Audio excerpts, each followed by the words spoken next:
that. Really pleased to introduce Diana Coho. This is a very long title in terms of all the stuff. The Consumer Affairs and Outreach Specialist at the Consumer Affairs and Outreach Division of the Consumer and Governmental Affairs Bureau of the Federal Communications Commission.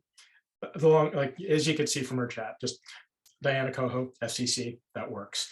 But she's here. She's going to give us a brief overview of the Affordable Connectivity Program. And I'm not going to go into too much about that because I'm quite confident she has a better background in it than I have. So with that, we're just thrilled to have you here. And this is being recorded, and she's given us permission to sort of splice this part out and then make it available on on the interwebs for future reference or to share.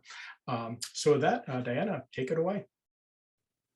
Morning, everyone. Thank you for inviting me to speak today on the Affordable Connectivity Program. And I do have a slide deck, so we tested it out. Let's see. I'm going to share my screen so you can see this.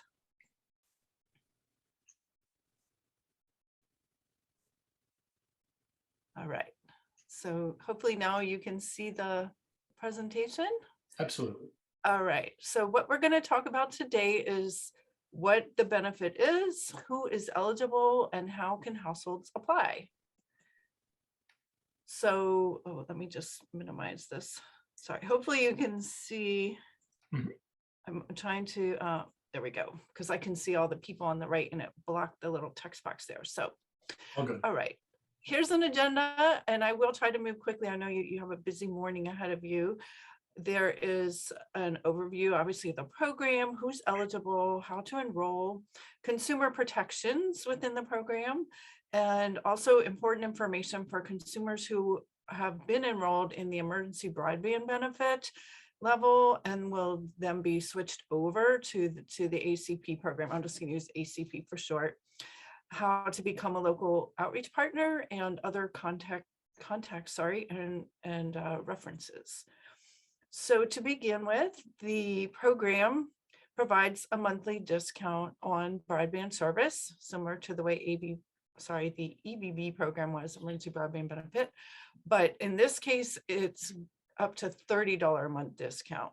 So that's a first change. And again, we'll go over the changes a little bit later. So if people are just coming into the program new, this is the information that they would need to know. It's up to $30 a month, except for households on qualifying tribal lands, and that would be up to $75 a month. So that hasn't changed.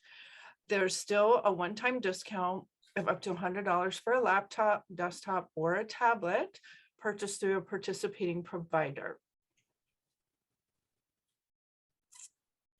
The eligibility criteria are similar, but there have been some changes. So the first one is a biggie. If any member of the household has an income at or below 200% of the federal poverty guidelines, if they participate in certain assistance programs such as SNAP, Medicaid, federal public housing assistance, SSI, WIC program was added for the ACP program, or the FCC's Lifeline program. If for tribal households, if they participate in tribal specific programs such as Bureau of Indian Affairs General Assistance, the TANF program, food distribution on reservations. If someone in the household has received a Pell Grant in the current award year, if anyone in the household has been approved to receive benefits under the free and reduced school lunch program or a school breakfast program, or they meet the eligibility of a participating provider's low income program. So that's a mouthful, and we can always come back to that if people have questions. 2 ways to enroll, and this website, acpbenefit.org, is definitely one you want to write down. That is where to go to apply online or to print out a paper application that you can mail in. Or you can also contact your preferred participating provider to select a plan and have the discount applied to your bill. Some providers may have an alternative application that they would ask you to complete if you're going directly through them. So again, important to note that you must both apply for the program. That means you have to be eligible for the ACP program, and then you have to contact a participating provider to select your service plan. So how does this program protect consumers? We have many built-in protections here. So one is to empower consumers to choose the plan that best meets their needs, including a plan that you might already be on. Ensuring that consumers have access to supported broadband service regardless of their credit status. So companies can't use a credit check as a basis for determining whether someone is eligible for the ACP program. Prohibiting providers from excluding consumers with past due balances or prior debt from enrolling in the program. Again, that's closely tied to the second bullet. And also preventing consumers from being forced into more expensive or lower quality plans in order to receive the benefit. Reducing the potential for bill shock or other financial harm. So again, those disclosures saying how much the benefit is, and allowing ACP recipients to switch providers or broadband service offerings. Also providing, we have a dedicated FCC process for ACP complaints through the program as well. And now we'll touch a little bit more on those that are transitioning from the Emergency Broadband Benefit Program to the ACP program. So the EBB recipients who are eligible for the ACP will automatically continue in the program after March 1st. So if you're in EBB and you're getting up to $50 a month discount, that will continue through the month of February. And then March 1st is when the switch changes. I'm sorry, when the benefit amount changes and certain eligibility criteria will change. So one, if they currently receive the enhanced $75 tribal benefit, that will stay the same. If they currently pay a monthly bill for service, and after the full $50 EBB discount has been applied, if they paid a monthly bill to their current provider for internet service before enrolling in EBB. So basically that's saying that they've already consented to pay overages or anything that the program wouldn't cover.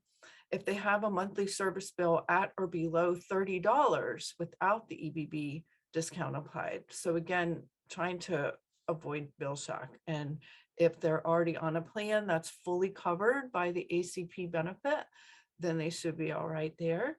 Or if they previously provided consent to remain a customer after the EBB program ends. So again, that's when people sign up and they said, you know, once this, the EBB discount was up to 50, once that ends, then they consented to stay in the program, and that's something that they'll have to go back and look at. So all other emergency broadband benefit recipients may need to contact their service provider to confirm that they want to continue service with the ACP's reduced $30 a month discount applied to their bill. Also, they may choose a new plan or a new provider if available to move their discount to a different provider. And again, the different pricing structures and service levels are going to vary, and they'll have to look at that closely and then see what their options are at that point. So switching gears here a little bit, the FCC is mobilizing people and organizations to help share important consumer information about the new Affordable Connectivity Program. So just like someone did to get me here today, the request a speaker, you can request someone like me from the FCC to talk about the program and the changes, or you can become a partner.